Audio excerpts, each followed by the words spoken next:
In this video, we're going to be looking at part 2 of adding and subtracting rational expressions, with some that may just be a little more difficult than the last time. As we look at this first example, we will look for anything that we can factor first. We notice down here in the bottom that we have a trinomial with a leading coefficient of 1, so we can use our reverse FOIL to factor it. So we're going to think of factor pairs for 10. 1 and 10, 2 and 5, that will add to get our b term. So that would be a plus 2 and a plus 5. So we're going to factor it a plus 2 and a plus 5.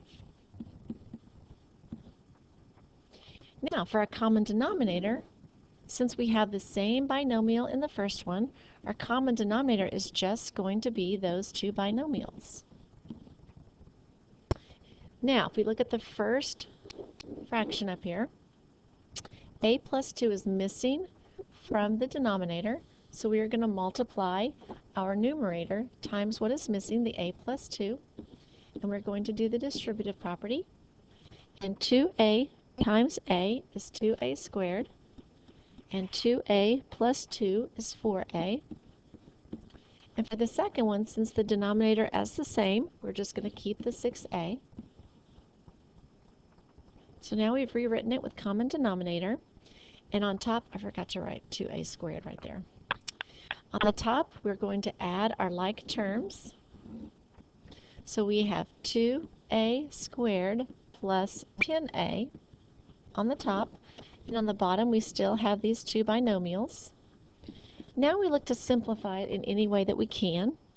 To simplify it, we would look in the numerator to see if we can factor it any. And we notice that we have the greatest common factor of 2a, and when we factor that out, that would leave a plus 5, which is really convenient because on the bottom, one of the binomials that we have is a plus 5. So those are canceled out, and you're left with 2a divided by a plus 2, which is right here. Okay, in our next example, we notice that there's really nothing that we can factor, but we have two binomials, so our common denominator is just going to be those two binomials. In our first fraction, we have 1, but the binomial that's missing is x minus 2, so we're going to multiply 1 times that binomial using the distributive property, and 1 times x is x, and 1 times negative 2, of course, is minus 2. In our second one, the binomial that's missing is x plus 4, so we have x plus 4. Now do notice that we have a minus sign right here. That makes this a negative 3.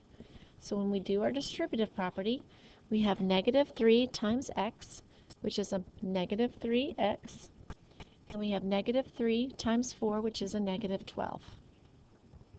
We're ready to combine our like terms on top. We have a 1x and a negative 3x, which makes a negative 2x.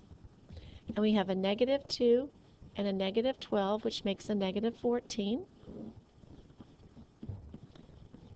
Now, in order to see if there's anything we can simplify, we would need to factor the numerator.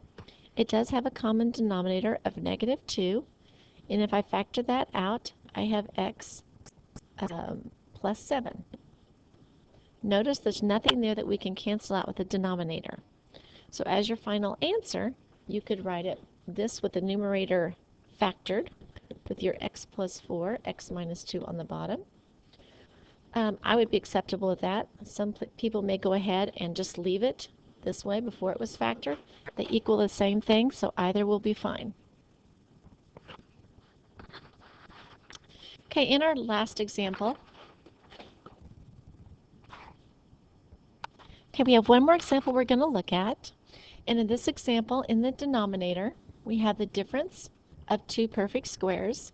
So we can factor that b minus 4 and b plus 4. So now to create our common denominator, we simply have that because we also have b plus 4 in the other term. So our common denominator would be that. So with our first one, since we have the same denominator, we're just going to write the b. For the second one, we're missing the b plus 4. So we're going to do the distributive property on this side. So we have 2 times b, which is 2b, and 2 times 4, which is 8. Now we can combine our like terms, and we have 3b plus 8, which if you look at that cannot be factored at all. There's no greatest common factor. Since there's no greatest common factor that we can factor out, there is nothing that we can simplify at this point. So this is our final answer.